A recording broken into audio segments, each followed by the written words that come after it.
আমরা বিরোধী দলে আছি। বিরোধী দলের কাজ হলো ট্রেজারি বেঞ্চে যারা থাকেন তাদের যদি কোনো ভুল ত্রুটি থাকে সেটাকে শুধরিয়ে দেওয়া।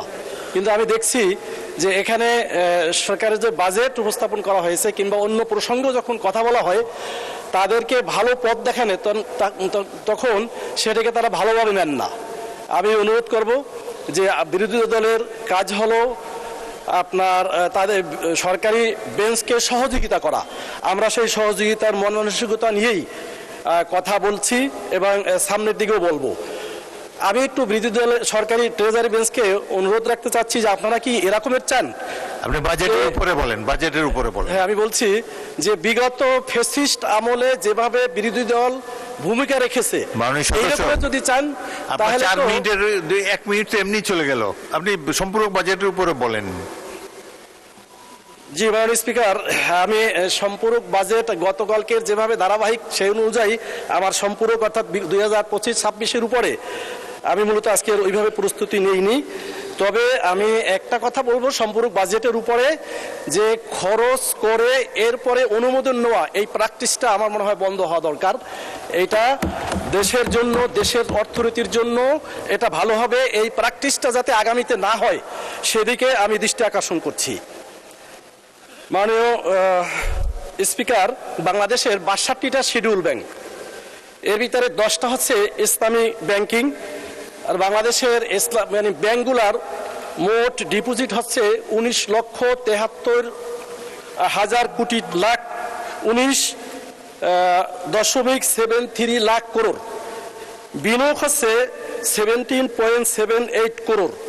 অর্থাৎ এখানে যদি আমরা দেখি যে স্প্রেড আছে 1.95 লাখ করোড়।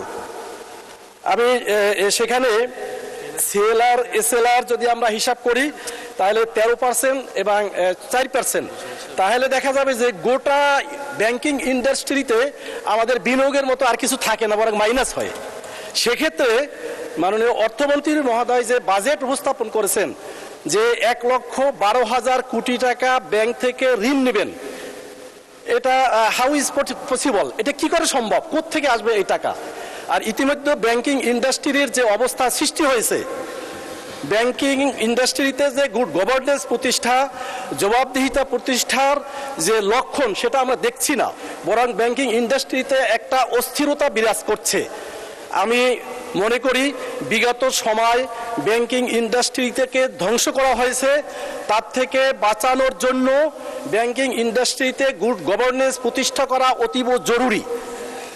এখান থেকে আবার দেখা গেছে যে একদিকে সরকার রেস্কিউ ফান্ড 40,000 কোটি টাকা দিবেন, অন্যদিকে আবার 1,12 কোটি টাকা এখান থেকে আবার ঋণ নেবেন।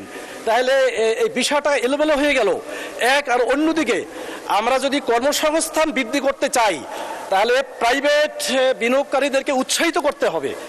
সরকার যদি এত টাকা ঋণ নেয় তাহলে প্রাইভেট যারা প্রাইভেটকে কিভাবে উৎসাহিত করা হলো, তাতে তো আরো তাদেরকে নিরুৎসাহিত করা হলো।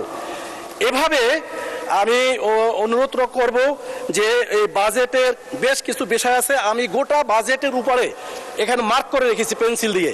আমি পুরো সেন্টেন্সটা পড়ছি, অর্থমন্ত্রী মহোদয় সব পড়তে পারেন নাই, কিন্তু আমি এখানে গোটাটা পড়েছি এবং প্রত্যেকটা ক্ষেত্রে আমার পরামর্শ আছে, সংশোধনী আছে। সেগুলো যদি সুযোগ দেওয়া হয় তাহলে আমি পরবর্তীতে উপস্থাপন করব। ধন্যবাদ।